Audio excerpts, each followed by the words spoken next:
አሰላሙ አለይኩም ወረህመቱላሂ ወበረካቱ። ውድና የተከበራችሁ የቻናል የቤተሰቦች እንዴት ናችሁ? ለቻናል አዲስ የሆናችሁ ላይክ እና ሰብስክራይብ ሼር ማድረጋችሁን እንዳትረሱ።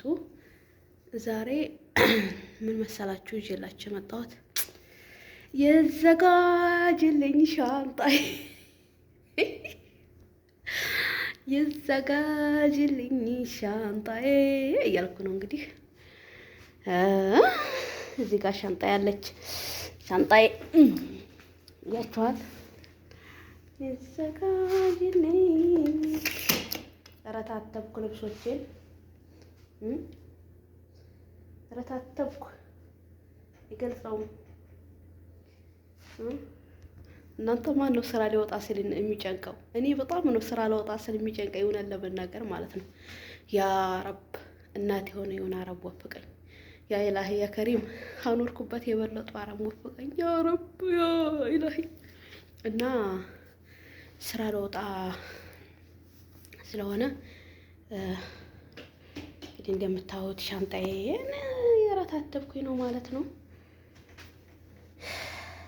እናንተ ይህን ነው እንደ ስራ ቦታ ይዘሽ የምትከጂው አንድ ስም ያህል ሻንጣ እንዳትሉ፣ ይህን ነው ይዘሽ የምትከጂው እንዳትሉኝ ማለት ነው። ሻንጣ ያያችሁት ይሄ የስራ ቦታ ሻንጣ ነው እንግዲህ የስራ ቦታ ሻንጣ ማለት ነው። አያችሁት? እና ያው እንግዲህ እሱን ይዤ ጎራ ለምን እንግዲህ ይዘጋጅልኝ ሻንጣ እያልኩኝ ሻንጣዬን ረታተብኩኝ፣ እቃዬን ሰታተርኩ። እዚህ ጋር በኪስ አለኝ ደግሞ ኮተቴ ላሳያችሁ ነው እንጂ እዚህ ጋር ሻምፖ ምናምን የሳሙና ምናምን ቆጣጠርኩ ማለት ነው። እንግዲህ ዱአ አድርጉልኝ። እናት የሆነ አረብ ለማየት የምትጓጓልኝ የምትወደኝ በጣም የምታከብረኝ የማከብራት አረብ ይወፍቀኝ ማለት ነው። ዱአ አድርጉልኝ ማለት ነው። እሺ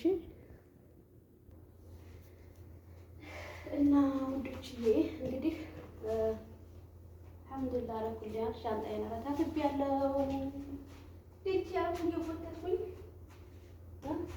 አባዬን ለብሼ መሀል ሌላ የለውም አቡ። አዎ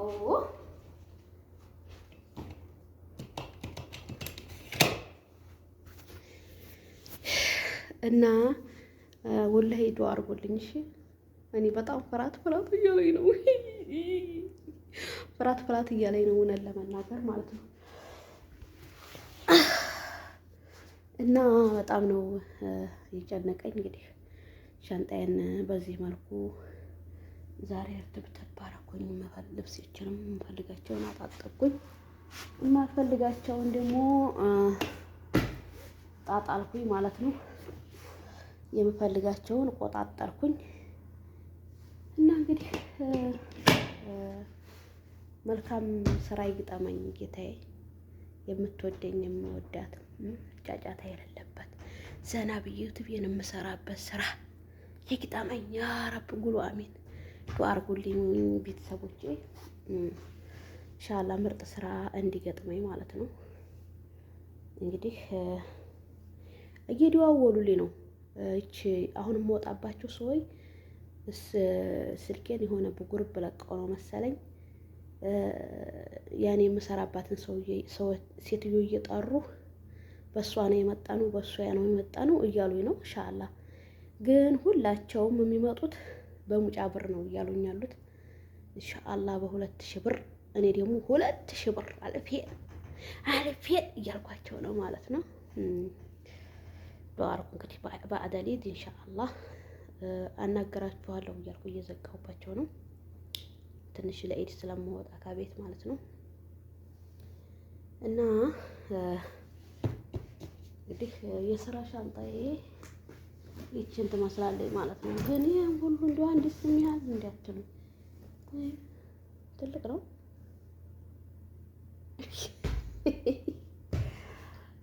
ቆንጆ ሻንጣ ናት ለመናገር ማለት ነው። ግን ለስራ ትንሽ እንትን ይላል። ያው እኔም ስራ ስገባ እንደው አንዴ ግብት አልኩኝ ስለማልንቀሳቀስ ነው እንጂ ወጣ ገባ ለሚል ሰው ሀቂቃ በጣም ትልቅ ነው። ብሎ ለማይረባ ሰው ማለት ነው። ለማይረባ ሴት 10 ቀን 5 ቀን ሰርቶ ለሚወጣ ሴት አይሆንም ይሄ ሻንጣው ማለት ነው። ግን እንደኔ ጀግና ሴት እንኳን ከሆነ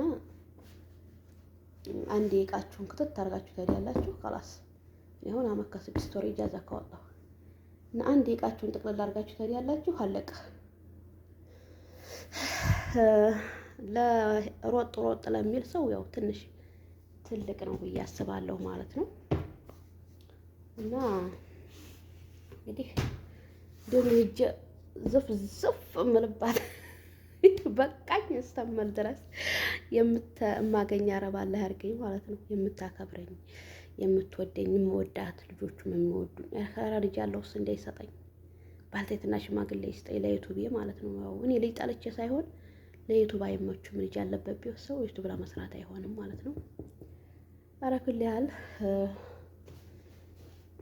በዚህ መልኩ ቀይን ስትርትር አድርጌያለሁ ልብሶቼን ማለት ነው። እናንተ ብሬን ሀይ ውስጥ ነው ፈልፈል የጨመርኩት። ያን ብር ተሰረቀብኝ ወዲህ እንዲሁ ስንት ቦርሳይቱን እንዲሁ ሸምጠጥ አደረግና ያታለሁ ወላሂ የብቻ የተቀመጠ ብር ነበረኝ እና ቦርሳዬ እሱን እንዲሁ ስንት የሸመጥጥኩ ያታለሁ። ያንን የቆርቆሮውን ያጠራቀምኩበት አነሱብኝ ወዲህ ይሄኛውን 30 ጊዜ እየሸመጠጥኩኝ እያየሁ ነው። እንግዲህ እንዲሁ ሳልበላ በሰላም ልውጣ ኢንሻአላህ ዱአ አድርጉልኝ ማለት ነው።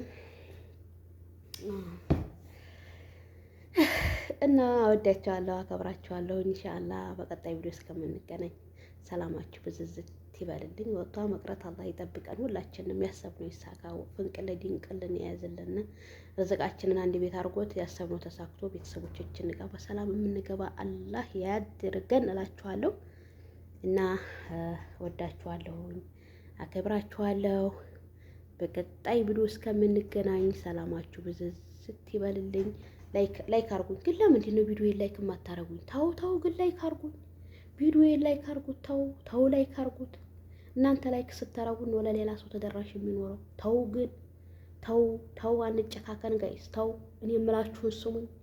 ተው ባካችሁ ስሙኝ የምላችሁን ነገር። ኧረ ተው እንዲሁ ሁሌ ላይክ አርጉልኝ እላችኋለሁ። ሁሌ ላይክ አርጉልኝ እላችኋለሁ። ምንም መስሚያ የላችሁ። መስሚያችሁ ጥጥ ነው። ምን አለ ላይክ ብታረጉት እስቲ እንደው ምናችሁ ይቀነሳል? እንዲህ ቪዲዮ ላይክ ብታረጉልኝ ምን አለ? እንደ ማንኛውም ሰው እንደማያቸው ላይካቸው 400 500 1000 2000 ላይክ እንደማየው ምን አለ?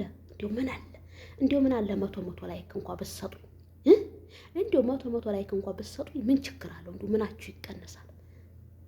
እና ወዳችኋለሁ። ለማንኛውም ሰላማችሁ ይብዛ ማይ ፋሚሊ። ቴንክ ዩ ሶ ማች። የስ ኖ ፕሮብሌም። ኦኬ ላንክ እንዳረሱ አሁንም ደጋግሜ የምነግራችሁ ላይክ ሰብስክራይብ እንዳረሱ። አዎ ሰብስክራይብ ላይክ እንዳይረሳ። ከቤት የተመጠጡ ሰብስክራይብ እና ላይክ ሳታረጉ እንዳትወጡ። አማና። አሰላሙ አለይኩም ወራህመቱላሂ ወበረካቱ። ሳዱላ ሁላ በቀጣይ ቪዲዮ እስከምንገናኝ ቻው።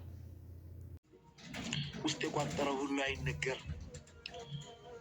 አንዳንድ ጉዳዮች አሉ ከሰዎች የምንደብቃቸው፣ በልባችን አፍነን ይዘን የምንሰቃይባቸው።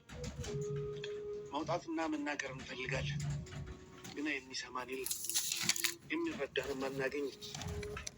በመልካም እንናገራለን፣ ሰዎች በመጥፎ ይረዱብናል። ታዲያ ይህ ሲሆን ከህመማችን ጋር ችለን ለማለፍ እንወስናለን። ውስጣችን አፍነን አንዳንዴ በለቅሶ አለፍ ሲልም በመብሰልሰል እናሳልፋለን። ወዳጄ አንድ መንገድ አለ። አላህ እኮ አለን ወዳጄ። መናገር በፈለግንበት ጊዜ ሁሉ የሚሰማን ጌታ አላህ አለን። አልሐምዱሊላህ። የማይሰለቸን በመጥፎ የማይተረጉምብን የሚረዳን ከማንም በላይ ደግሞ መፍትሄ የሚሰጠን ጌታ አላህ አለ። ይህንን ደግሞ ያዕቁብ አሳይተውናል። ኢነማ አሽኩ በቲ ወሑዝኒ ኢለላህ። ብሶቴንም ሐዘኔንም ለቅሶዬንም ለአላህ ነው የማደርገው፣ ለአላህ እንጂ ለማንም አልናገርም ነበር ያሉት። ወዳጅ አንተም ለአላህ እንጂ ለማንም አትናገር። አላህ ፊት እንጂ ለማንም አታልቅስ። ለአላህ እንጂ ምንም አትበል። ለአላህ ስትናገር ልብህ ይረጋጋል፣ ነፍስህም ትሰክናለች። መፍትሄውም ይገኛል። ወዳጄ ፊትህን ወደ አላህ አዙር። ፊትን ወደ አላህ ማዞር ልቅና ነው። ፊትን ለሰዎች ማዞር፣ ችግርን ለሰዎች መናገር ግን ውርደት ነው። አላህ አለ፣ እሱ ይበቃናል። አልሐምዱሊላህ።